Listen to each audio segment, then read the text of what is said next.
اپنی سواری کی اسپیشل وہ اتنا خطرناک قسم کا تھا کہ وہ خود بادشاہ کو سجدہ نہیں کرتا تھا. اس لیے اس نے کہا میں بادشاہ ہوں اکڑ والا ہوں تو میری سواری بھی اکڑ والی ہونی چاہیے. تو یہ اکڑ والی سواری جب حضرت سیدنا عبد المطلب حضور علیہ السلام کے دادا مبارک جب ابرہہ سے بات چیت کرنے کے لیے گئے نا تو جب اس ہاتھی کی نظر آپ کے دادا پر پڑی تو سب سے پہلے وہ سجدے میں گر گیا جس نے کبھی بادشاہ کو بھی سجدہ نہیں کیا. آپ نے فرمایا کہ ہمارے مال مویشی واپس کرو. ابرہہ نے کہا تم کس طرح کے لوگ ہو ہماری بات سن کے بڑی حیرانی ہوئی. تم میں تمہارے عزت والے گھر کو گرانے آیا ہوں تم سب دنیاوی مال و دولت کے لیے آ گئے ہو میرے پاس. صرف یہ اشارہ ہے صحیح کر رہا ہوں کہ بہت سارے لوگوں کو یہ ہے کہ حضور علیہ السلام کے والدین نعوذ باللہ من یا نسل میں لوگ مسلمان نہیں ہیں تو وہ حضور علیہ السلام کی نسل کی توہین کرتے ہیں اصل میں کیونکہ یہ نور خدا نور مصطفیٰ تو اللہ نے رکھا ہے. حضرت عبد المطلب کا عقیدہ سمجھ لیا آپ نے فرمایا بھائی اونٹ ہمارے ہیں ہمارے اونٹ ہمیں واپس کر دو. گھر جس کا ہے وہ جانے اور اس کا خاندان گھر جانے اور گھر والا جانے. اور پھر اللہ تعالیٰ نے اس کی اتنی لاج رکھی کہ پرندوں کے ذریعے اس کو بالکل کم کر دیا جس کو اللہ تعالیٰ نے سورہ فیل میں آپ نے اپنے آپ پڑھتے رہتے ہیں. یہ نور مصطفیٰ جب حضرت عبداللہ کے رضی اللہ عنہ کے یہاں آیا تو مکہ میں آپ کو جناب سیدنا یوسف علیہ السلام کا ثانی کہا جانے لگا. آپ کا حسن و جمال اتنا تھا جدھر سے آپ گزرتے لوگ کہتے وہ کنعان والے سیدنا یعقوب علیہ السلام کے بیٹے جناب یوسف شاید ان کی طرح کا کوئی بندہ دنیا میں دوبارہ پیدا ہوا ہے. مکہ کی عورتیں مکہ کی وہ امیر وہ خاندانی وہ بڑی بڑی سردار عورتیں جو کسی سے بات کرنا پسند نہیں کرتی تھی وہ جناب عبداللہ کو نکاح کا پیغام دینے لگی. حضرت سیدہ آمنہ طیبہ طاہرہ ساجدہ آپ اپنے والدین کے ہاں نو عمری میں ہیں. اس علاقے میں ایک کاہنہ آتی ہے ایک جادوگرنی آتی ہے.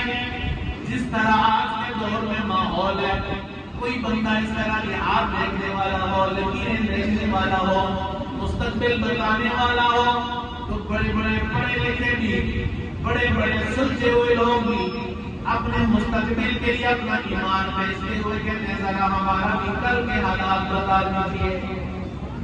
کرتے ہیں کہ نہیں کرتے؟ اپنے مالک پر اعتماد نہیں ہے کہ جس نے ہمارے لیے ہماری آنکھوں سے کل کا چھپا کے رکھا ہے وہ مالک ہمارے لیے بہتر فیصلے فرما رہا ہے. اس لیے چونکہ وہاں تو ابھی دین نہیں آیا تھا وہاں پر قرآن کے احکامات نہیں تھے. اب تو حکم یہ ہے جو کسی کاہن کے جو کسی جادوگر کی بات پر یقین کرتا ہے 40 دن تک اس کا نماز روزہ قبول نہیں فرماتا. کائن آئی ساری بچیوں نے ہاتھ دکھائے. سیدہ آمنہ رضی اللہ عنہا کے والدین نے بھی والدہ نے کہا کہ ساری بچی نے بھی ہاتھ دیکھ لو.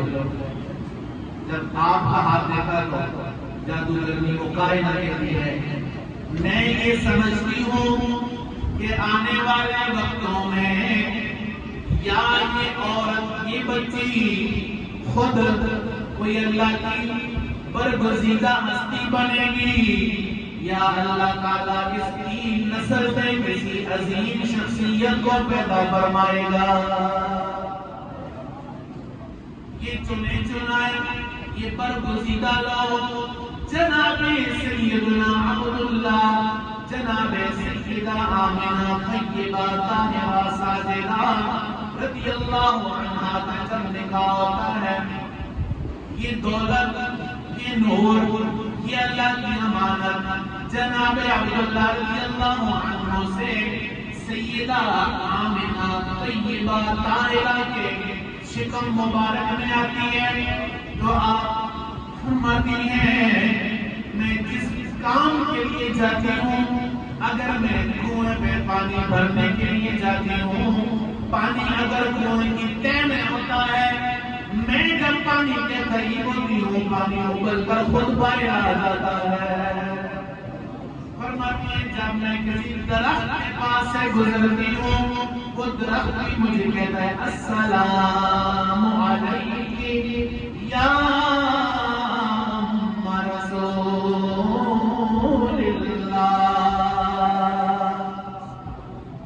نبی کی اماں، اللہ کے رسول کی اماں، آپ کو سلام ہو۔ کون کہتا ہے؟ چلے اگر کسی کو اس بات پر یقین نہ ہو تو ایسا نہیں، اس بات کو ہے نا کہ حضور علیہ السلام فرماتے ہیں صحیح ہے یہ بات حدیث سے فرماتے انی لاعرف حجرا یصلی علی فی مکہ، سونا مدینے میں جا کے فرماتا ہے اس پتھر کو اب بھی پہچانتا ہوں جو مکہ میں مجھے سلام کیا گیا۔ حیرانی کی بات ہے، کائنات نہیں سونے کے لیے اور کائنات بنی حضور علیہ السلام کے نور سے۔ آپ فرماتی ہیں جب یہ اللہ کا نور میرے شکم میں آیا، ہر مہینے مجھے اولو العزم رسولوں میں سے کسی رسول کی زیارت ہوتی، اور فرمایا جس طرح عام ماؤں کو، عام عورتوں کو حمل کی، پریگننسی کی تکلیف ہوتی ہے، جب سے یہ نور آیا میرے لیے اور بھی آسانیاں ہو گئی، میرا دن رات، میرے صبح و شام اور بھی آسان ہو گئے اور بھی بابرکت ہو گئے۔ پھر میرے دوستوں، میرے ساتھیوں، اللہ کے